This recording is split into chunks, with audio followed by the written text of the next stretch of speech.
Hola niños, ¿cómo están? Mi nombre es Diana Marchán y les voy a hacer la clase de ficha clínica integral del niño 1 y 2. ¿Ya?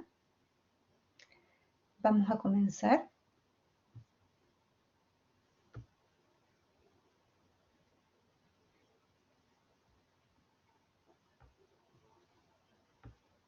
Ya.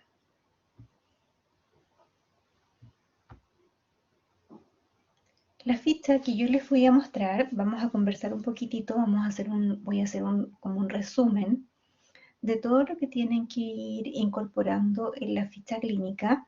Me basé principalmente en la ficha antigua, que es la ficha de papel, porque en base a esa ficha se construyó la ficha del Dentalink. ¿Ya? Entonces es mucho más fácil explicarles de esta manera porque está más completo.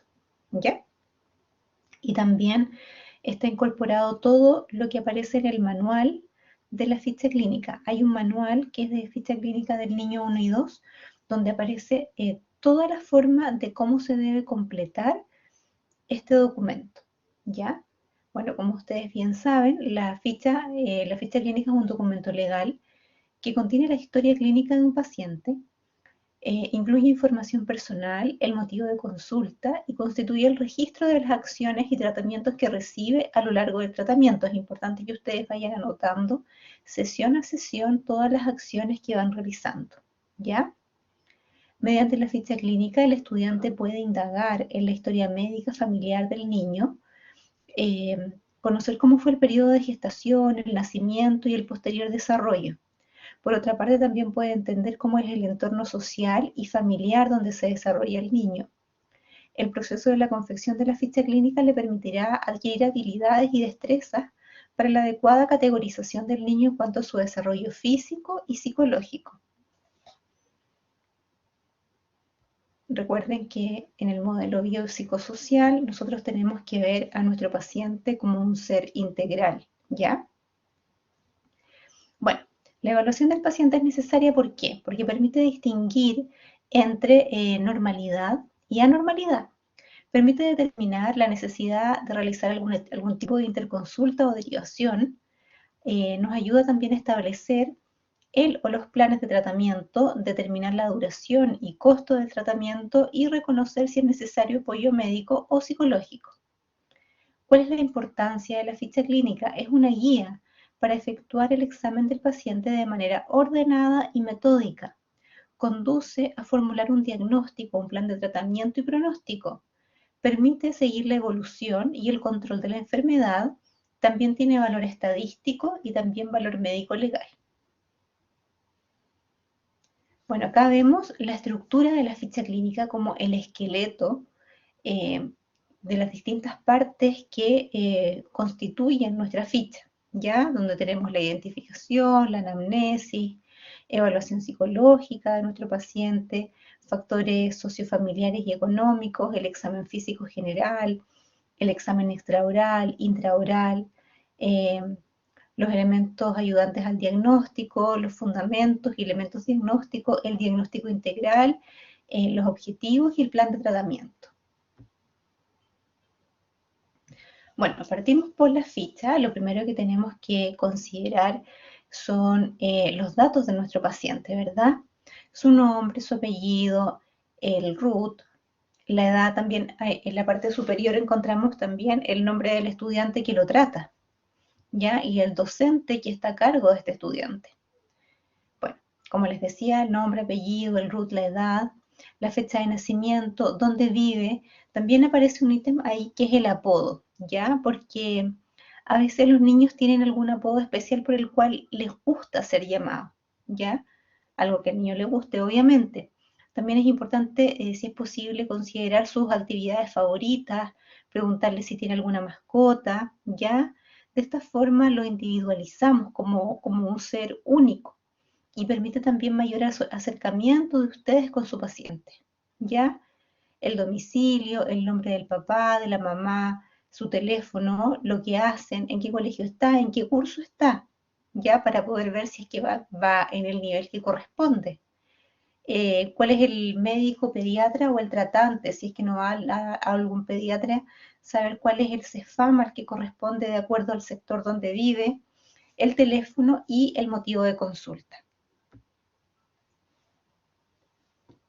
El consentimiento informado, ya es ahí donde la mamá, donde dice yo, el nombre de la mamá, o del papá o del tutor responsable que se hace cargo del pequeño, el root, en calidad de, ahí sale madre, padre u otro tutor, ¿ya? Y tiene que llenar esta autorización que se requiere la firma de esta autorización desde el primer día, ¿ya? Porque para que nos permita poder hacer, que nos autorice a hacer la anamnesis, a tomar las fotografías, a tomar radiografías que se estimen convenientes, ¿ya? Con fines clínicos y pedagógicos.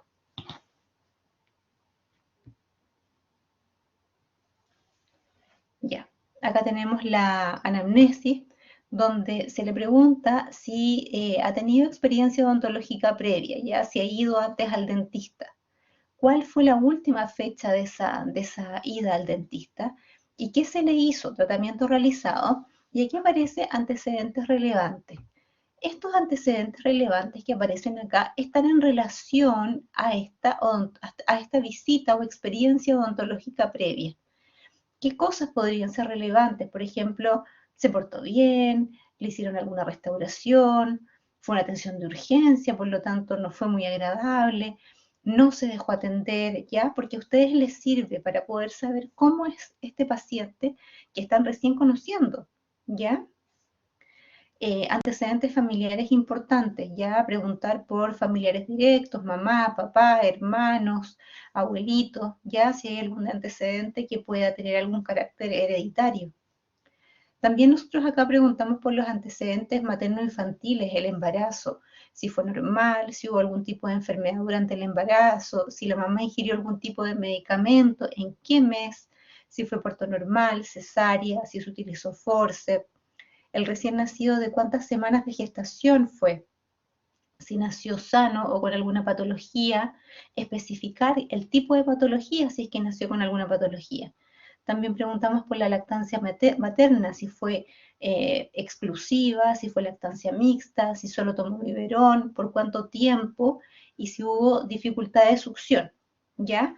Tenemos que considerar de que hay algunas alteraciones de los tejidos dentales como anomalías de color, forma o de estructura que están relacionados con la utilización de medicamentos o algún tipo de enfermedad viral o bacteriana o algún tipo de problema metabólico que pudieron haber ocurrido durante la gestación o durante la niñez. ¿Ya? Por eso es importante considerar todas estas cosas.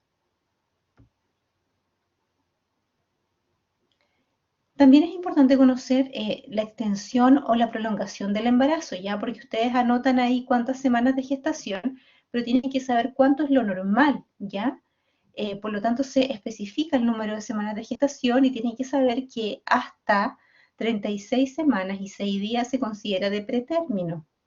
Desde las 37 semanas hasta las 42 semanas es de término y desde las 42 semanas y un día es de posttérmino.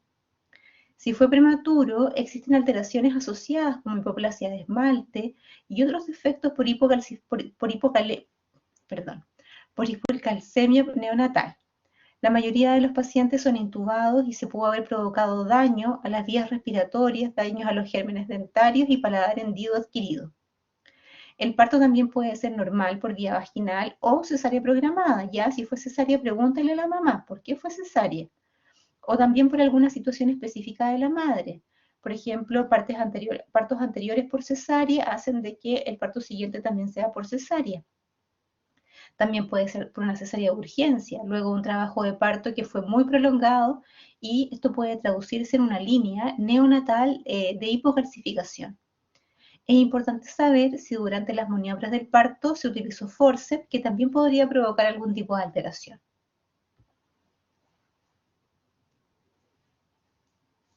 También hay que preguntar por los antecedentes personales, ya preguntar por el calendario de vacunas, si está al día o no, y si le han puesto al niño otras vacunas. Ya hay otras vacunas que son optativas, voluntarias, que están fuera del calendario de vacunación y que la mamá las debe pagar, para poder incorporarla, ya porque no están en el calendario del ministerio. Preguntar también si asiste al control de niños sanos. Habitualmente en los CEFAM el control de niños sanos se realiza hasta los 6 años, por lo tanto un niño menor de 6 años debería estar asistiendo al control de niños sanos y preguntar cuál fue la fecha de último control. Si tuvo alguna anomalía congénita, sí o no, y cuál. Y si el paciente ha padecido o padece asma, alergia, diabetes, enfermedades autoinmunes, VIH, hepatitis, epilepsia, herpes, trastornos nutricionales, algún tipo de enfermedad hematológica, varicela, alguna enfermedad respiratoria, alguna enfermedad cardiovascular, endocrina u otra, ¿ya? Y no solo marcarla, sino también anotar cuándo, ¿ya? Si tiene asma, si es permanente o a lo mejor fue asma cuando pequeño y ahora está dado de alta. Si es alergia, preguntar a qué, ¿ya? Para saber a qué tiene alergia. Si tuvo hepatitis, qué tipo de hepatitis, cuándo la tuvo, ¿ya? Sean bien preguntones.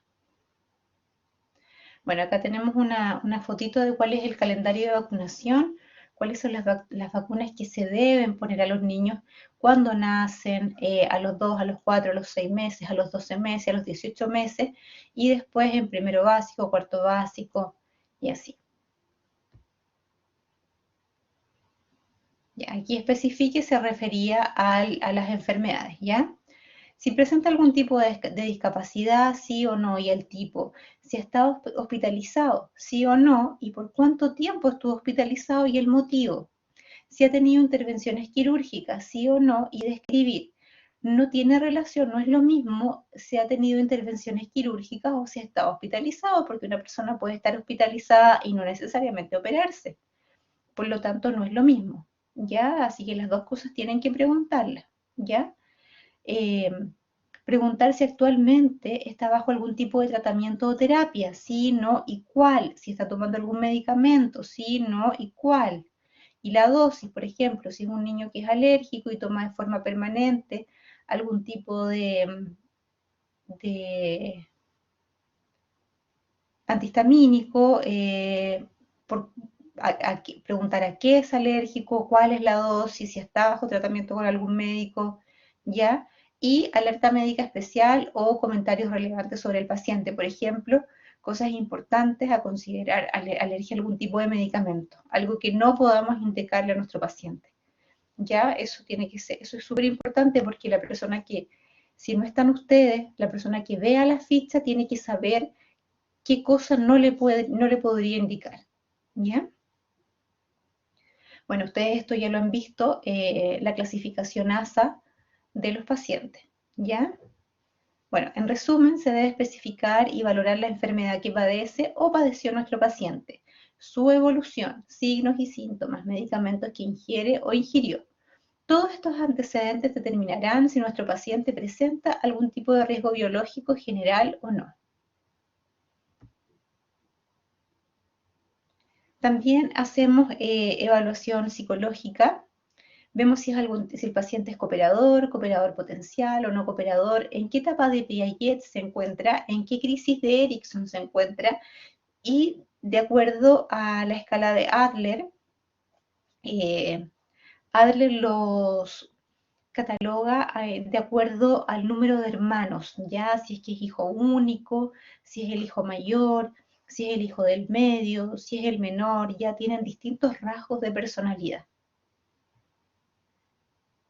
Acá podemos ver si es cooperador, corresponde a la mayoría de los casos, niños razonablemente relajados, pero tienen un poco de temor, están entusiasmados en ocasiones, establecen con el dentista una comunicación rápida y fácil, conversan harto. En general corresponden a los niños preescolares y escolares de buena conducta, con experiencia odontológica buena y pueden ser atendidos de manera expedita y eficiente. Los pacientes que no son cooperadores tienen falta de capacidad de cooperación, son pacientes con los que uno no puede establecer una comunicación, niños muy pequeños, niños con algún tipo de retraso mental, entre otros. Por lo general, niños menores de 4 años que no han alcanzado la madurez psicoemocional necesaria para poder ser atendidos en el dentista. o que tienen algún tipo de retraso en el desarrollo psicomotor que es incompatible con la atención odontológica, o niños que son mayores de 4 años con mala conducta, ya personalidad disruptiva, a veces por inmadurez o también por malas experiencias odontológicas previas. Y los niños cooperadores potenciales son pacientitos que no son tan cooperadores, pero a diferencia del grupo anterior, ustedes podrían modificar favorablemente la conducta, ¿ya? Eh, a veces están como muy ansiosos, o a veces son un poco desafiantes, o muy tímidos, ¿ya? Pero ustedes, si, si lo saben llevar, perdón, van a ser pacientes que se van a convertir en pacientes cooperadores, ¿ya?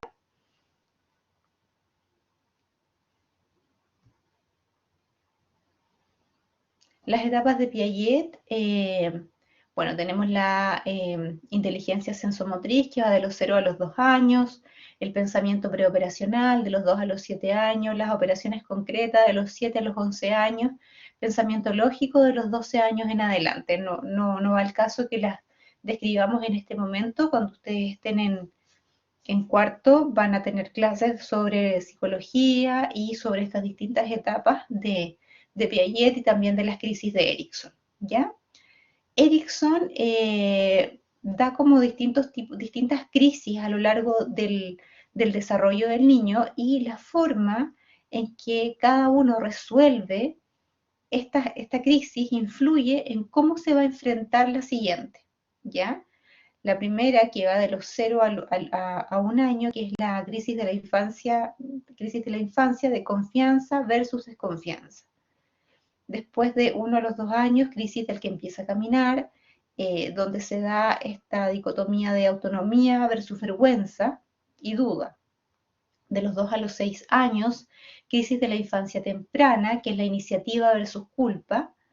De los 6 a los 12 años, crisis de la edad escolar elemental temprana, donde está la productividad versus la inferioridad, y después viene la crisis de la adolescencia, donde está la identidad versus la confusión, ¿ya? Uno puede lograr una de las dos. La idea es la primera, que nos permite poder enfrentar con más herramientas la crisis que viene. Bueno, el genograma se llena como un anexo, eso ustedes lo tienen que dibujar en una hojita. A esa hojita ustedes se la muestran a su docente, le toman una fotografía y se sube como un archivo adjunto al Dentalink, ¿ya? ¿Qué es el genograma? Es la recopilación gráfica de los antecedentes de la estructura familiar y de las relaciones intrafamiliares, ¿ya? Se tiene que incluir 3 generaciones del paciente, o sea, el paciente está abajo, los padres y los abuelos. La entrevista debe ser bien dirigida y lograr obtener el máximo de datos necesarios del entorno familiar y del niño, que nos permite identificar las redes de apoyo, ya que esto es útil para la comprensión de la realidad social y familiar del paciente. Es importante que el genograma vaya con fecha, porque es una fotografía de un determinado momento de la familia de este paciente, de su entorno familiar. Si están los abuelos vivos, si están fallecidos, si los papás están casados o conviven, si están separados, si hay más hermanos, si hay hermanos por parte de la mamá o por parte del papá solamente, con quién vive. Todo eso va en un gráfico donde uno mira y uno logra entender cómo es esta estructura familiar, ¿ya? Y se dibuja mediante símbolos, ¿ya? Los hombres se dibujan mediante un cuadrado, la mujer un círculo, ya si está embarazada y no se sabe si es hombre o mujer la guagüita, es un triángulo, y para cada situación familiar se tiene una simbología distinta, ¿ya? Los matrimonios se indican con una línea, si se está separado, se hace una línea entre medio y la fecha de la separación, si es hijo adoptado con una línea discontinua, si está divorciado, ahí está, es una pareja conviviente con una línea punteada, un hijo se es una línea que sale de la línea de la pareja, ¿ya? Aquí podemos ver esta pareja que están casados y hay múltiples hijos, ¿ya? Este es un aborto, acá hay gemelos, ¿ya? Y así se va dibujando. Recuerde, 3 generaciones. El paciente va más abajo, luego más arriba los padres y los abuelos. Ya. Luego tenemos que preguntar sobre los factores sociofamiliares y económicos, ¿ya?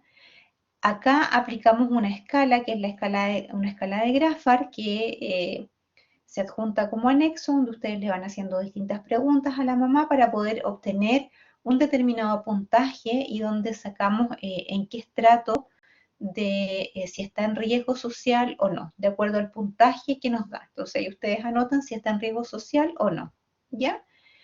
La escala de Graffar es un esquema internacional para la agrupación de niños y adolescentes basada en el estudio de las características sociales de la familia.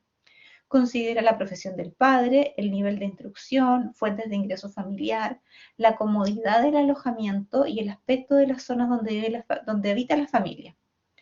Y los criterios fueron establecidos en Bruselas, Bélgica, por el profesor Graffar como un indicador de los diversos niveles de bienestar de un grupo social, ¿ya? Y nos permite evaluar si existe o no riesgo social.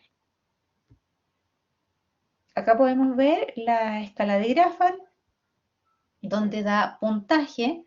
El primer ítem es la profesión del jefe de familia, el segundo ítem, nivel de instrucción de la madre, eh, el tipo de ingreso y las condiciones de alojamiento, dónde vive. Entonces, después ustedes suman y le da un determinado número, y si va entre 4 a 6 puntos, está en el estrato 1, que es un estrato alto, de 7 a 9 puntos en el estrato 2, que es un estrato medio alto, de 10 a 12 en el estrato 3, que es el estrato medio, de 13 a 16 puntos, estrato medio bajo, y de 17 a 20 puntos, estrato bajo. Ya consideramos riesgo social los dos últimos. Ya, también tenemos que evaluar el examen físico general de nuestro paciente. Ustedes pesan y miden a su pacientito y dependiendo de la edad que tienen, calculan hay unas tablas en el manual de la ficha clínica del niño donde ustedes calculan cómo está la relación peso-edad, talla-edad, peso-talla, ¿ya? Si está el peso de acuerdo a la edad del niño, si está la talla de acuerdo a la edad del niño, ¿ya? Y si está la talla de acuerdo al peso del niño, ¿ya? Porque yo puedo tener quizás un niño que pese más, ¿ya? De acuerdo a la edad, pero quizás es un niño que es más alto también. Y el IMC, que es el índice de masa corporal, se calcula desde los 6 años en adelante.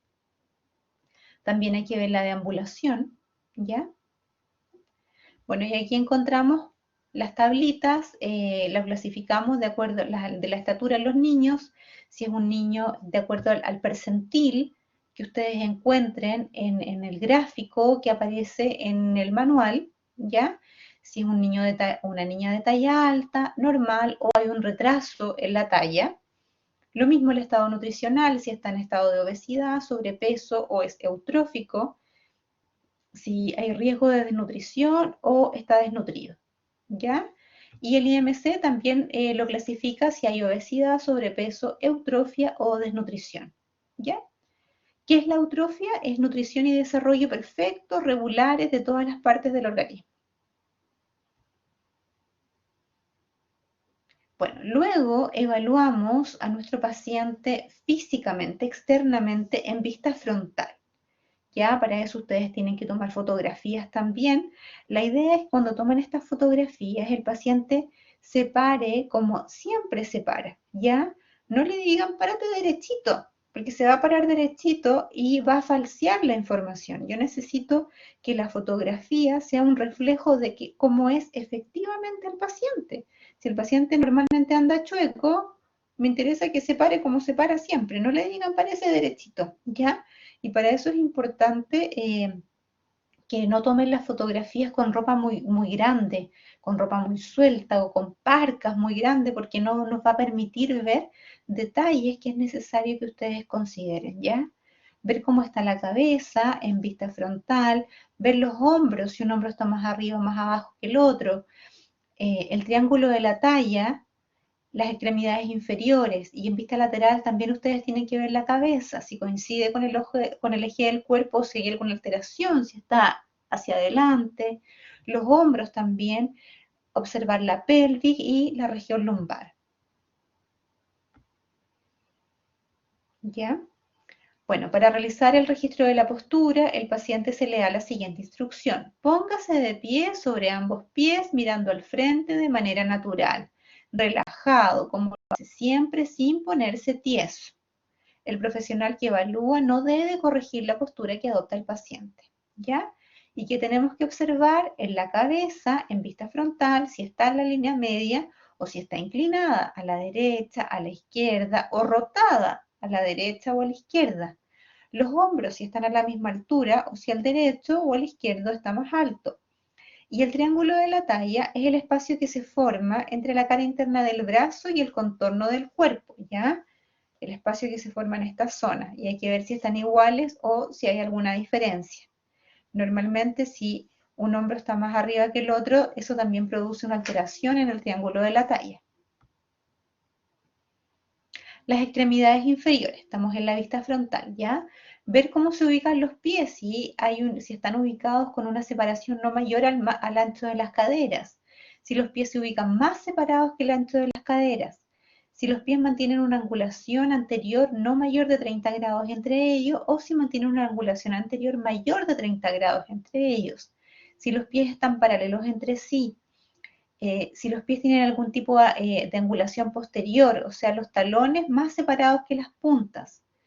Ver las piernas, si están rectas y paralelas, o si las rodillas están más separadas que los pies, eso se llama genuvarum. O si las rodillas están más juntas que los pies, eso se llama genuvalgo. Si las rodillas están mirando al frente o si las rodillas están mirando hacia adentro. En vista sagital, ¿qué tenemos que ver? Que la cabeza esté alineada con los hombros, ya en una línea vertical entre el tragus y el acromion. O puede también estar anteriorizada, ya tragus más adelante que el acromion. El plano de Frankfurt tiene que estar paralelo al piso, que es una línea horizontal que pasa entre el tragus y el infraorbitario. El plano de Frankfurt o si está con alguna angulación anterior, si está en extensión la cabeza. Que también tenemos que observar los hombros, que estén alineados con la vertical, ¿ya? O si están más adelantados, si pasan por delante, si el acromion pasa por delante de la línea. También observamos la pelvis y la región lumbar, que la pelvis esté en la línea media o si hay alguna lordosis lumbar moderada o pelvis en anteversión, lordosis lumbar aumentada, pelvis en retroversión, lordosis lumbar disminuida. Vemos también en la vista sagital, porque anteriormente vimos las rodillas en la vista frontal, ahora vemos las rodillas en vista sagital si están en extensión de 180 grados o a lo mejor están más fletadas, lo que se llama genuflexum, o si tienen una extensión mayor a 180 grados, eso se llama genucurvatum.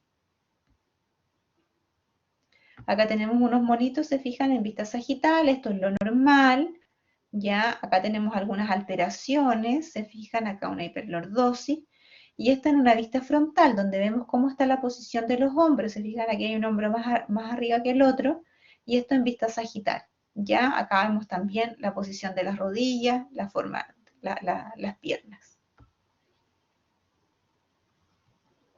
Ya, ahora empezamos a mirar más particular, ya vemos la piel, ojos y fanerios. ¿Qué son los fanerios?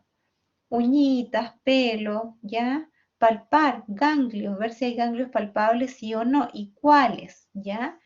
Y acá ustedes tienen que clasificar el tipo de cráneo y el tipo facial.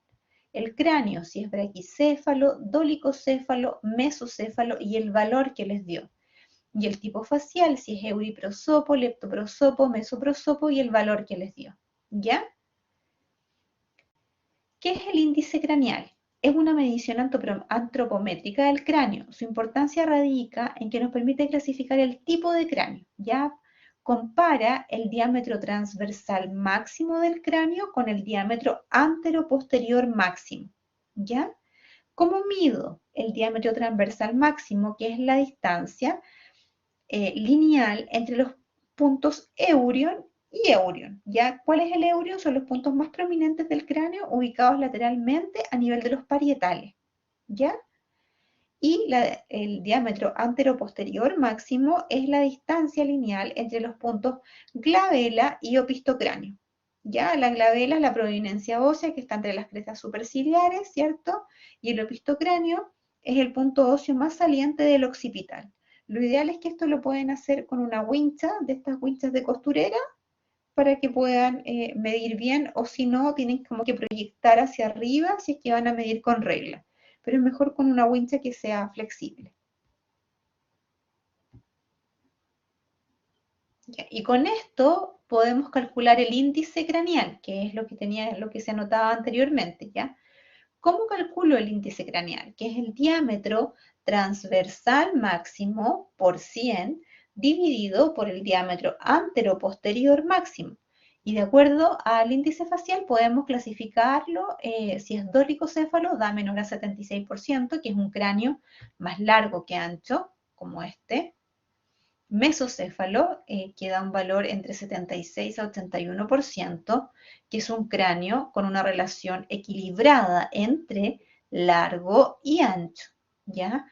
Y braquicéfalo, un cráneo de mayor a 81%, que es un cráneo más ancho que largo. ¿Ya? ¿Qué es el índice facial?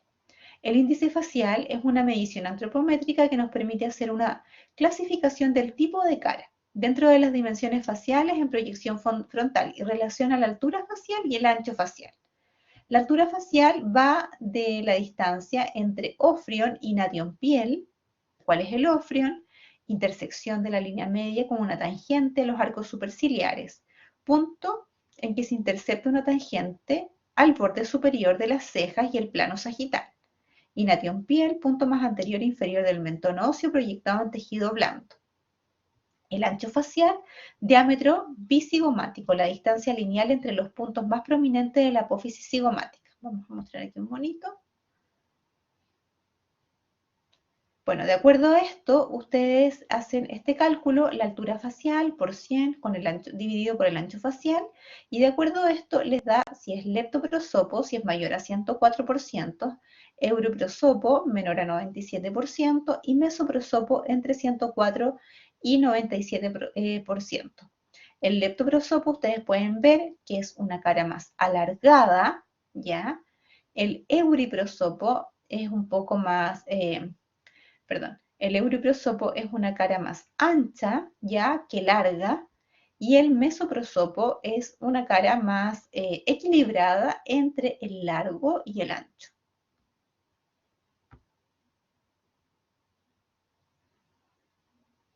Ya, también tenemos que observar si hay simetría, ya, y para eso tenemos que ver las proporciones. Tenemos que ver cómo está el labio superior, si está normal o está corto, el labio inferior, si está normal o evertido, el cierre labial, si está normal o alterado, ¿ya? Entonces tenemos que en una fotografía se estudia en proporción 1:1 para ver si el lado derecho está simétrico en relación con el lado izquierdo, ¿ya? Si ustedes se fijan, el plano de Frankfurt y el bipupilar tienen que estar paralelos al piso. Que no haya rotación ni inclinación de la cabeza y se divide la cara en dos mitades. ¿Ya? Y observan la simetría. Bajo este mismo análisis tenemos la regla de los quintos, donde observamos también las proporciones de nuestro paciente, donde el ancho de la nariz debería ser equivalente al ancho de un ojo y deberían caber 5 ojos en esta regla de los quintos, ¿ya? Se divide la cara en quintos, trazando líneas paralelas a la línea media, que pasan por los cantos internos y externos a la altura de los parietales. Existe una regla llamada regla de los quintos, que consiste en que el ancho total de la cara equivale a 5 anchos oculares.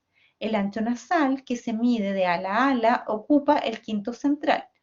Por lo tanto, es igual a la distancia ocular intercantal, ¿ya? Que es la distancia entre ambos cantos oculares internos. El ancho bucal se mide de comisura a comisura, acá, y es igual a la distancia entre ambos limbos mediales oculares, ¿ya? Acá. Límite interno de la circunferencia del iris.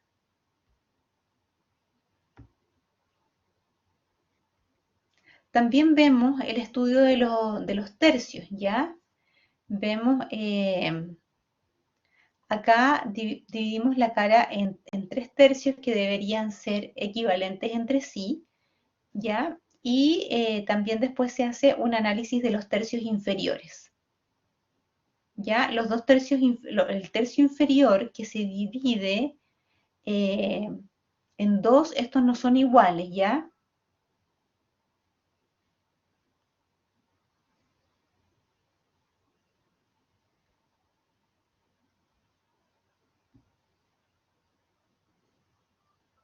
Ya.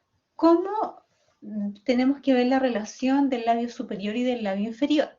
En condiciones normales, los bordes incisales de los incisivos superiores deben sobrepasar aproximadamente 2 milímetros la línea del labio superior en un individuo joven. En un niño, la exposición dental es levemente mayor y a medida que el individuo avanza en edad, disminuye la exposición de los incisivos superiores, para hacerse más evidente la exposición de los incisivos inferiores. De este modo, podemos valorar la longitud del labio superior. La longitud del labio superior representa una tercera parte de la altura inferior de la cara, en tanto que la longitud del labio inferior, junto con el mentón, ocupa los 2 tercios restantes cuando existe armonía facial, que era lo que mostrábamos, perdón, en el monito anterior, ¿ya? Esto es 1 tercio y esto ocupa 2 tercios.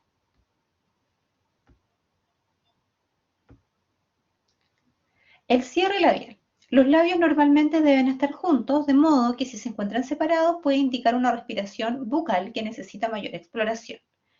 El análisis labial se consideran como los labios en la forma morfológica funcionalmente normales, los que cumplen los siguientes requisitos. Ya entrar ambos labios en contacto sin esfuerzos ni contracción de la musculatura perioral.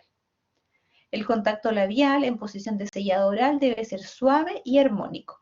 En este caso, en este pacientito observamos que no hay un cierre labial, por lo tanto se anota como incompetencia labial. Y la fotografía que ustedes tomen tiene que mostrar esa incompetencia labial, ya no tienen que pedir al paciente que junte los labios. Ya las fotografías que ustedes tomen tienen que ser una representación de la realidad del paciente. ¿Ya? Y luego anotan en relación a todos los análisis que ustedes hicieron, vieron cómo está la posición del labio superior, si está normal, protruido o retruido, el labio inferior. Esto se calcula en relación al plano estético de Rickett. Ver cómo está el surco mentolabial, si está marcado o no, cómo es el mentón, cómo es el perfil, cómo está la rotación mandibular. Si la mandíbula está creciendo hacia adelante o si está creciendo de una forma armónica hacia adelante y hacia abajo, o si está creciendo hacia atrás. ¿Ya? También tienen que analizar cómo está la posición del maxilar en relación al cráneo, la posición de la mandíbula en relación al maxilar, el ángulo de Legan y la posible clase esqueletal. Nosotros no determinamos la clase esqueletal porque no hacemos un estudio cefalométrico de perfil, pero ustedes hacen mediciones externas en piel que permiten hacernos una idea de cuál podría ser la clase esqueletal del paciente.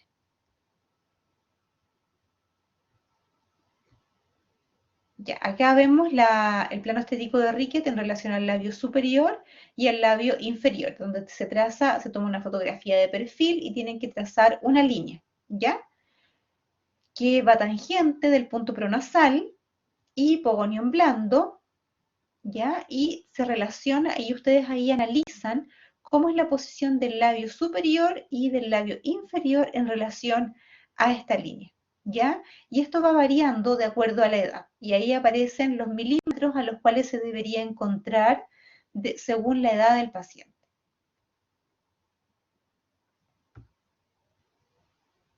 ¿Cómo es el surco mentolabial? Clínicamente se analiza en una vista de perfil el surco mentolabial, que es la depresión de tejido blando ubicado entre el límite del labio inferior y el mentón. De este modo podemos encontrar los siguientes tipos de surco: armónico, marcado o poco marcado, ya como se muestra en los monitos. El mentón también influye sobre el perfil, es decir, en el equilibrio y armonía del rostro, que puede ser, el mentón puede ser armónico, prominente o poco prominente.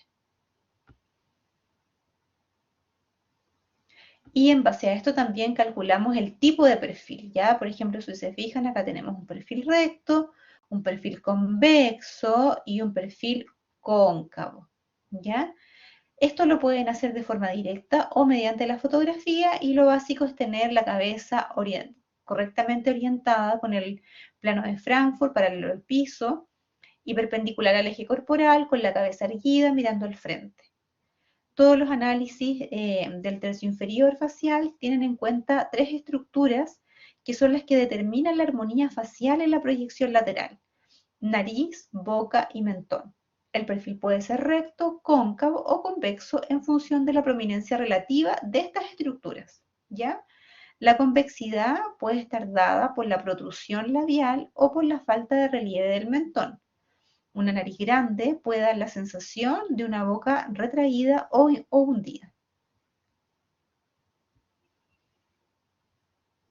La rotación mandibular. ¿Cómo está creciendo la mandíbula? ¿Ya? Una rotación mandibular anterior es cuando predomina una dirección de crecimiento mandibular hacia abajo y hacia adelante, ya más hacia adelante. En este tipo de rotación, el tercio inferior del rostro puede presentar una disminución en su altura, porque está creciendo más hacia adelante que hacia abajo. La rotación mandibular media, existe un equilibrio en la dirección del crecimiento mandibular, ¿ya? O sea, crece hacia adelante y abajo con un desarrollo armónico y equilibrado. Y cuando hay un desarrollo mandibular posterior, predomina una dirección de crecimiento de la mandíbula hacia abajo y hacia atrás. Y este tipo de rotación del tercio inferior del rostro puede presentarse aumentado, a diferencia de la rotación mandibular anterior. ¿Cómo vemos la rotación mandibular? ¿Ya?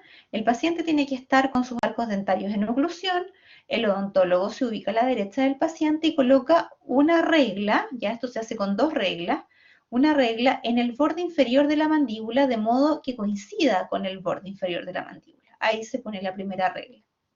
Y la otra regla se pone apoyada sobre la mejilla de modo que coincida con el borde inferior de esta, con la base de la nariz. ¿Ya? La parte de abajo de la regla tiene que coincidir con la base de la nariz y paralela a la regla que ustedes pusieron abajo.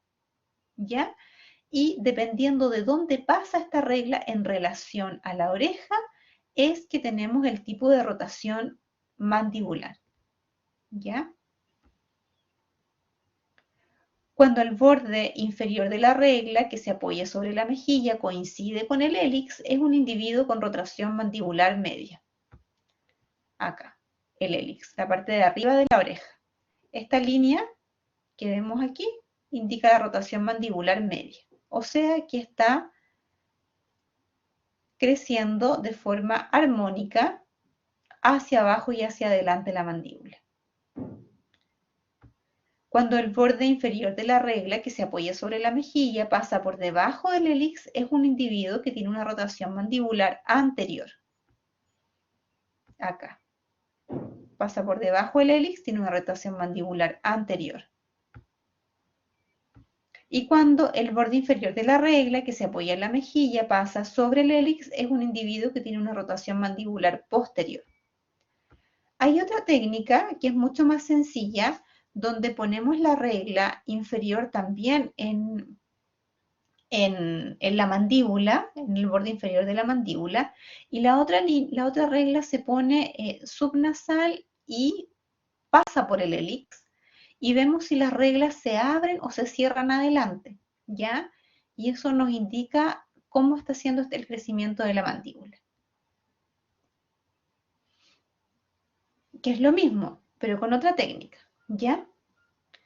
Bueno, para poder determinar la posición del maxilar superior con respecto al cráneo, se coloca una escuadra que se apoye sobre el pómulo, de modo que coincida el borde horizontal con los puntos trágeo y suborbitario, ¿ya?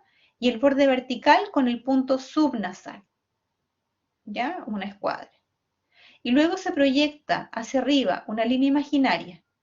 Y tenemos que ver esta línea imaginaria cómo pasa en relación al punto glabela, ¿ya? La escuadra se apoya aquí y hacia arriba ustedes proyectan. Tenemos un perfil medio cuando el punto glabela se encuentra a 2 milímetros por detrás de la vertical. Tenemos un perfil anterior, que es cuando el punto glabela se encuentra a más de 2 milímetros detrás de la vertical imaginaria, o sea, el maxilar está más adelante. Y un perfil posterior cuando el punto glabela se encuentra por delante de la vertical imaginaria, o sea, un maxilar más hacia atrás. Y luego tenemos que ver la posición de la mandíbula en relación al maxilar, ¿ya? Y para determinar la posición de la mandíbula respecto al maxilar se coloca una escuadra apoyada sobre el pómulo, de modo que coincida su borde horizontal con el punto trágeo y su vértice con el punto subnasal, ¿ya? Ahí. Y luego observamos la relación del surco mentolabial con el borde anterior de la escuadra. Ya ahí tenemos el borde anterior de la escuadra y tenemos que ver qué relación tiene el surco mentolabial.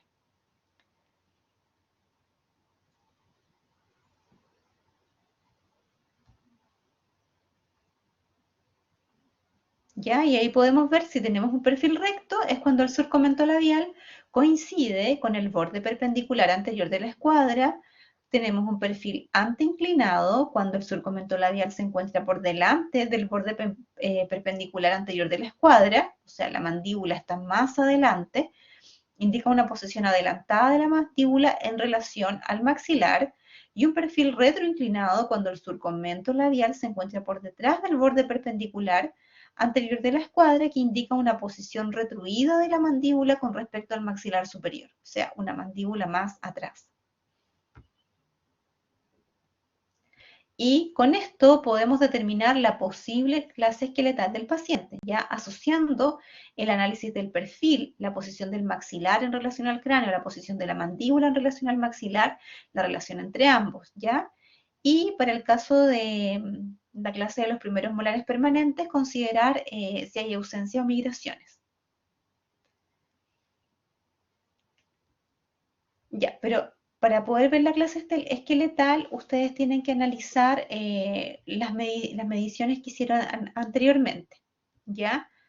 La clase molar no tiene relación con la clase esqueletal. Uno puede encontrar una relación molar en clase 1, ¿ya? O una neutrooclusión y una tendencia a clase esqueletal de tipo 2, ¿ya? ¿Por qué? Porque la clase dentaria está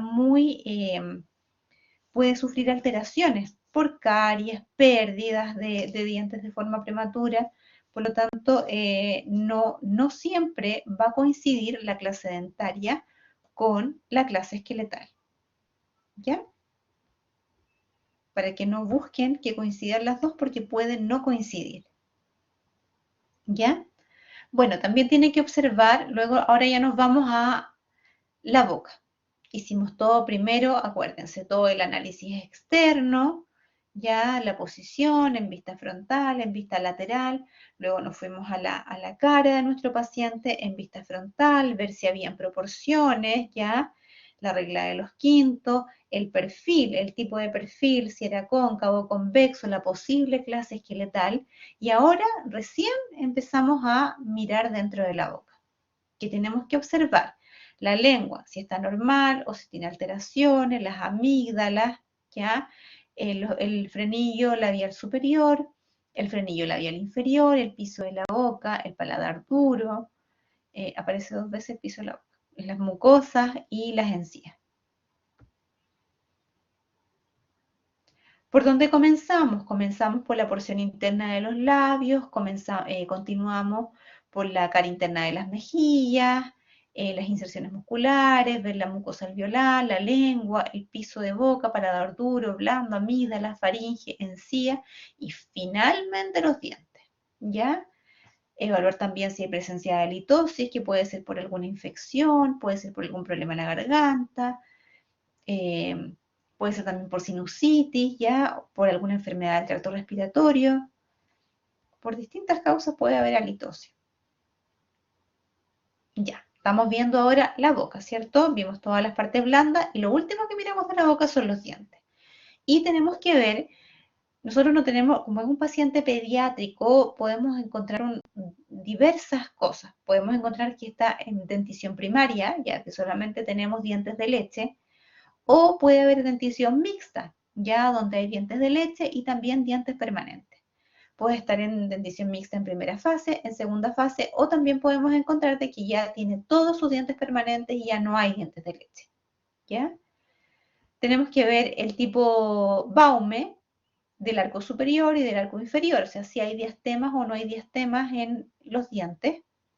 Ver también si hay trastornos del desarrollo dentario, si hay alguna anomalía de forma, de tamaño, de posición, de color y algún tipo de trastorno de la erupción. Por eso es importante que ustedes también conozcan cuál es la edad en que deberían ir erupcionando los dientes, ¿ya? Para ver si hay algún tipo de alteración en esto, ¿ya? Bueno, solamente en dentición primaria consideramos el arco de tipo Baume, ¿ya? ¿Qué es arco tipo 1? Es un arco que posee diastemas entre los dientes anteriores y es más favorable para un buen posicionamiento de los dientes permanentes anteriores en el momento de su erupción. El arco tipo 2 es un arco que no posee diastemas entre los dientes anteriores y puede presentar mayor tendencia para el apiñamiento en la región anterior. Y el arco mixto, presencia de arcos con diastemas en el maxilar, ya tipo 1, y sin diastemas en la mandíbula o viceversa.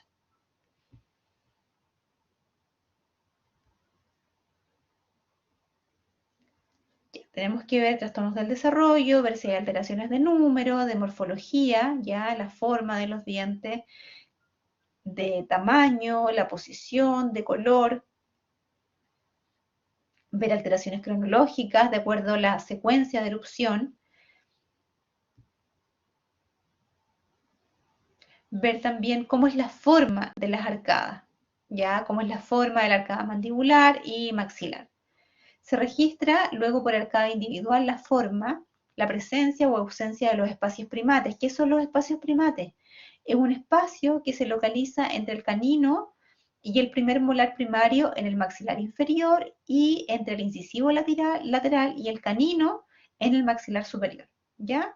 Y también se registra si existe alguna alteración de posición, falta o exceso de espacio, pérdida de espacio prematura, entre otras alteraciones y las causas. Hay que ver también si las líneas medias coinciden, ¿ya? Ver si la línea media maxilar coincide con la cara del paciente, con la línea media facial, si está normal o si tiene alguna desviación. Ver si la línea media mandibular coincide o no, ¿ya? Ver si ambas líneas medias están coincidentes o no, porque a lo mejor pueden estar las dos desviadas, pero las dos coincidiendo, ¿ya? Entonces, por eso también se nota ahí si es que ambas líneas medias son coincidentes o no, ¿ya? Ver en la zona lateral si está normal, si hay mordida cruzada o si está mordiendo en vis a vis, ¿ya? Y en la zona anterior, determinar si existe centricidad mandibular, evaluar la línea media maxilar, mandibular, ambas líneas medias. ¿Ya? En la zona lateral evaluamos la zona lateral derecha e izquierda. En este caso se fijan que tenemos una mordida cruzada unilateral en este lado.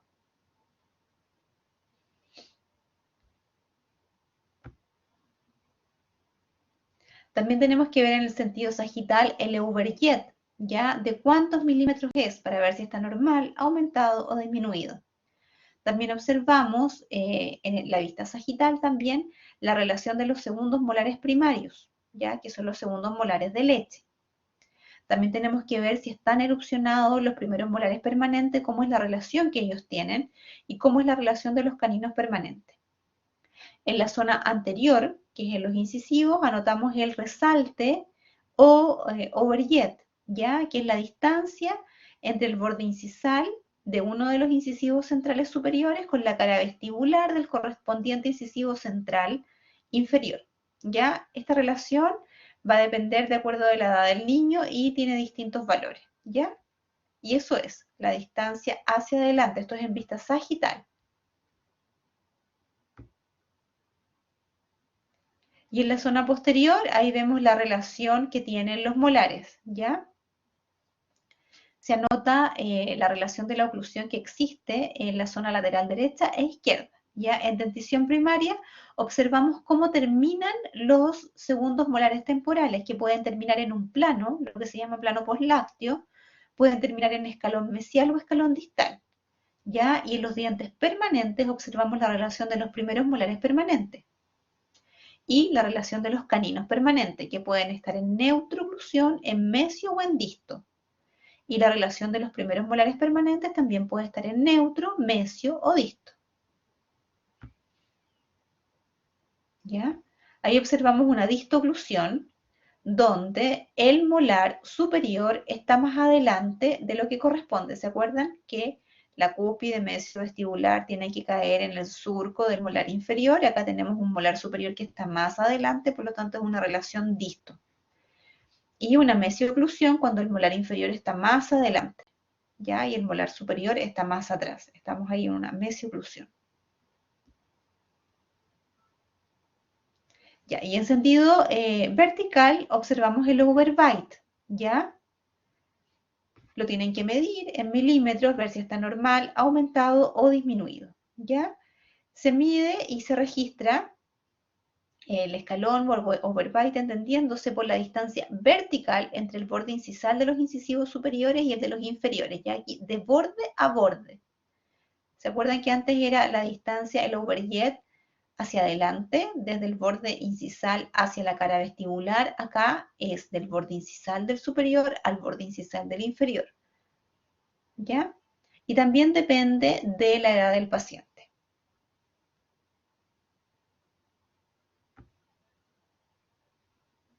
Tenemos que ver también un análisis funcional, si nuestro paciente está respirando por la nariz, si respira por la boca o tiene una respiración mixta, ¿ya? Si respira por la boca hay que ver la causa, ¿ya? O sea, ver a lo mejor las adenoides están muy grandes, no puede respirar por la nariz.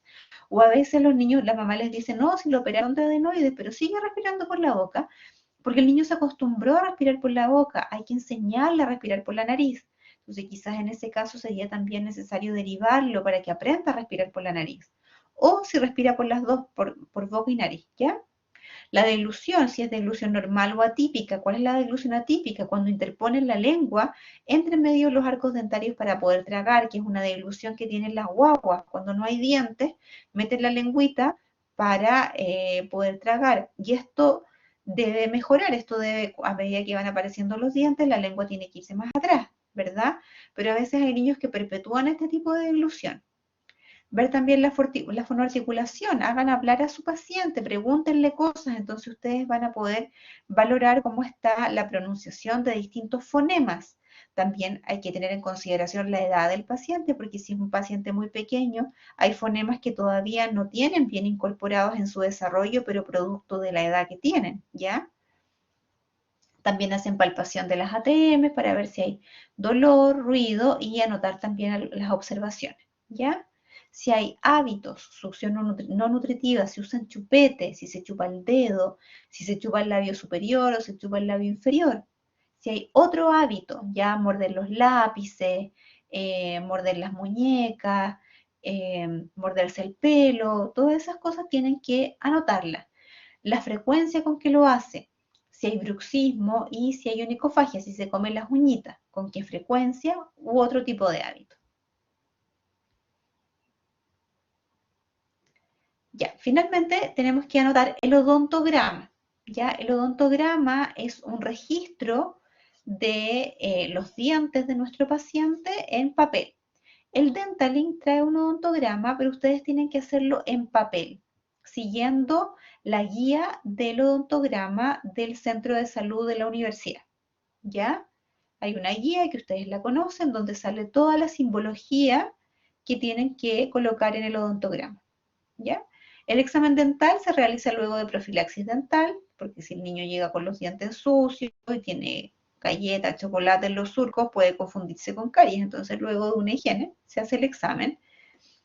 No se debe realizar revelado de placa en la misma sesión, porque si no los dientes le van a quedar rosados. Y hay que evaluar forma, color, estructura, tamaño y número. Calcular también el índice SEO y el índice COPD. El índice SEO es para dientes temporales y el COPD para dientes permanentes y es solo una sumatoria. Número de dientes cariados, extraídos u obturados. Y el COPD lo mismo, dientes cariados, obturados o perdidos. Considerar perdidos por caries, ¿ya? No perdidos porque el niño normalmente lo perdió. O sea, si es un niño de 6 años y le falta el 8.1, eso es normal, ¿ya? Por lo tanto, no considerarlo como perdido, dientes perdidos por caries. Y es solo la sumatoria. Si un diente tiene una restauración y además está cariado, se considera 1, ¿ya? No vale por 2. El máximo valor que puede tener un número es 1, ¿ya? Y acá tenemos un dibujito esquemático de los dientes donde la cara que mira para afuera es vestibular y las que miran para el centro es palatino o lingual. Y ahí tenemos el odontograma, ya, donde tenemos en la parte superior e inferior dientes permanentes y en la parte central dientes temporales. Recuerden que en los niños podemos encontrar una dinámica, podemos encontrar o solo dientes temporales o solo dientes permanentes o una mezcla de ambos, dentición mixta.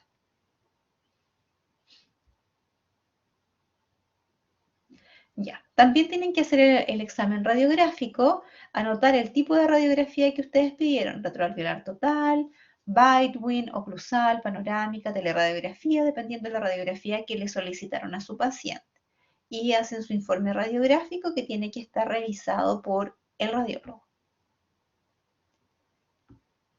Evaluar también la higiene bucal de su paciente, ya cuántas veces se cepilla los dientes, si se cepilla solo o no, si alguien supervisa el cepillado, el tipo de pasta, principalmente en relación a si es pasta de niño, de adulto y la cantidad de flúor que contiene, y si utiliza algún tipo de otro elemento, por ejemplo, hilo dental, enjuague, ¿ya?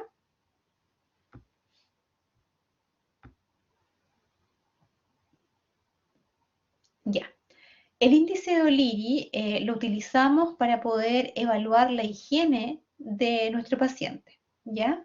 Tienen que anotar la fecha, cuánto les dio de O'Leary. Ya se utiliza una pastilla reveladora de placa bacteriana que va a teñir las zonas donde el cepillado no fue el adecuado. Y cada diente tiene 4 superficies: mesial, distal, vestibular y palatina o lingual, y se contabilizan todas las superficies teñidas, luego ese valor se divide por el total de superficies presentes y se multiplica por 100 y da un porcentaje, ¿ya? Se considera bajo riesgo cuando el paciente tiene un índice de O'Leary igual o menor al 20% de las superficies teñidas.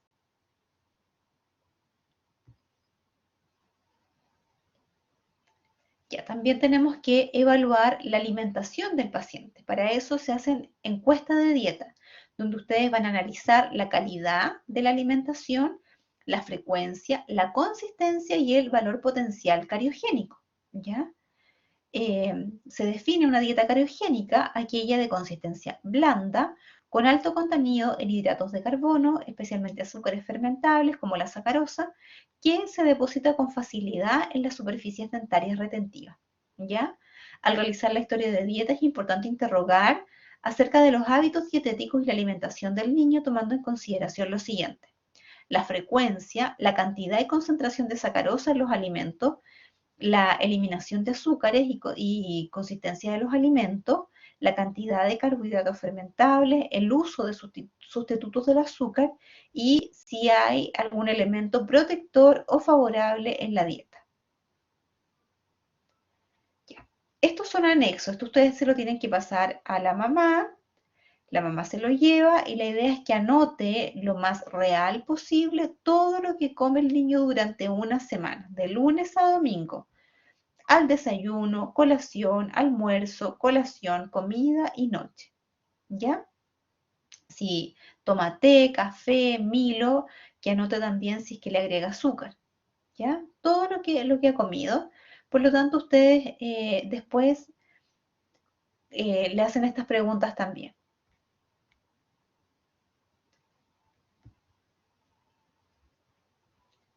Y acá tenemos la encuesta de dieta, donde ustedes analizan si consume bebidas azucaradas, masas no azucaradas, caramelos, masas azucaradas, azúcares, si es de forma ocasional, una o dos más, dos o más veces a la semana, una vez al día, dos o más veces en el día, ¿ya? Y si es con las comidas o entre las comidas. Y luego ustedes hacen este cálculo que aparece aquí, multiplicar el valor de la columna A por la columna B y les va a dar un determinado valor. Y ese valor lo tienen que revisar acá para ver el puntaje que les da, para ver si tenemos bajo riesgo cariogénico, mediano riesgo cariogénico o alto riesgo cariogénico. Ya. Y también tienen que hacer el cariograma de Malmo, ¿ya?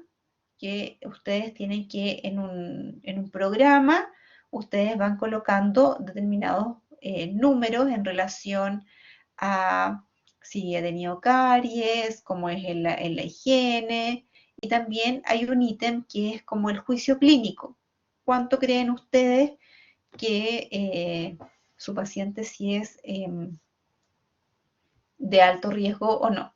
Y les va a dar un valor que el verde indica la posibilidad de evitar nuevas lesiones de caries.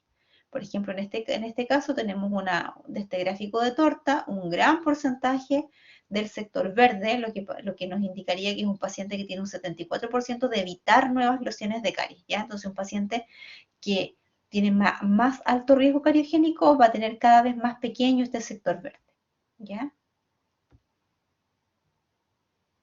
Ya, la APD, que es la Asociación Americana de Odontología Pediátrica, también diseñó un instrumento para poder evaluar el riesgo de caries, ¿ya? Es fácil y de ayuda y existen dos para menores de que va de 0 a 5 años, ¿ya? Donde ustedes hacen algunas preguntas y tiene la categoría de alto riesgo, moderado riesgo o protegido. Y hay otro que va de niños mayores de 6 años, que es lo mismo. Ustedes hacen algunas preguntas y está la categoría de alto riesgo, moderado riesgo o protegido. ¿Ya? Esto va todo en los anexos. Esto está en papel, no está en la ficha del Dentalink. Ustedes lo tienen que realizar y una vez que lo hacen, su docente lo revisa, le toman una fotografía y lo suben como un archivo adjunto. ¿Ya? Y finalmente llegamos a la parte o sea, ya casi final de la ficha donde tenemos los elementos del diagnóstico o fundamentos del diagnóstico. ¿Ya? Es un resumen de todo lo que ustedes encontraron en la ficha y tiene que estar todas las alteraciones que ustedes encontraron. ¿Ya? Si está en riesgo social, ustedes tienen que poner el valor, ya cuánto les dio en la escala de Graffard, si tiene algún tipo de enfermedad sistémica o en las alteraciones de postura que ustedes pudieron observar, tienen que estar acá también. Si hay algún tipo de anomalía dentomaxilar, si ustedes encuentran de que hay una mandíbula que está creciendo menos, está más retrasada en relación al maxilar, tiene que ir acá. Funcional, si tiene alguna alteración de pronunciación de algún fonema, si se come las uñitas, ¿ya? O si respira por la boca, todo eso tiene que ir acá. Periodontal, si está inflamada la encía o la encía están normales, y cariogénico también. Se fijan que lo último son los dientes, va en el mismo orden en que realizamos la ficha. Y estos fundamentos del diagnóstico tienen que conversar con el diagnóstico. Si yo pongo en el diagnóstico paciente con riesgo social, en mi fundamento del diagnóstico tiene que estar acá cuál fue el valor que me dio en la escala de Grafar. Si en mi diagnóstico yo puse que hay una alteración postural, tiene que estar acá cuál es la alteración que se encontró. Si en el diagnóstico ustedes ponen de que tiene un IMC compatible con obesidad, tiene que estar acá en el riesgo biológico cuál es el valor de ese IMC, ¿ya? Si yo en mi diagnóstico puse que es un paciente con tendencia a clase 2 esqueletal, tengo que colocar acá qué me llevó a pensar a mí de que hay una tendencia a clase 2, ¿ya? Si yo puse en el diagnóstico que el paciente es un respirador bucal, yo aquí en el funcional tengo que poner que el paciente respira por la boca. O si en mi diagnóstico yo puse que hay onicofagia, yo tengo que notar acá en el funcional de que el paciente se muerde las uñas. Si yo en el diagnóstico puse que hay una gingivitis, ya yo acá en los fundamentos del diagnóstico tengo que poner que hay una encía que está inflamada. Y si yo puse en el diagnóstico que hay enfermedad de caries, yo tengo que poner acá el fundamento en los elementos fundamentos del diagnóstico, ¿ya? Tiene que conversar el diagnóstico con los elementos conducentes al diagnóstico, ¿ya? En el riesgo social evaluamos según la escala de Grafar. En el riesgo biológico vemos ver si hay alguna alteración o condición sistémica. Después tenemos el riesgo biológico específico, si hay alguna anomalía dentomaxilar, alguna anomalía funcional, alguna anomalía periodontal o alguna alteración a nivel de diente. Y acá va el diagnóstico, en el mismo orden que va la ficha y en el mismo orden que van los fundamentos conducentes al diagnóstico, ¿ya? El diagnóstico de una enfermedad es un proceso complejo que se basa en el resultado del análisis de la información registrada en toda la historia clínica, el examen clínico y los exámenes complementarios. El diagnóstico que utilizamos corresponde a la enumeración de las patologías que presenta nuestro paciente, basado en la integración de los elementos o fundamentos diagnósticos, pero sin repetir dichos elementos en el diagnóstico. ¿Ya? Acuérdense, tienen que conversar. Lo que yo pongo acá tiene que estar justificado en los elementos conducentes al diagnóstico.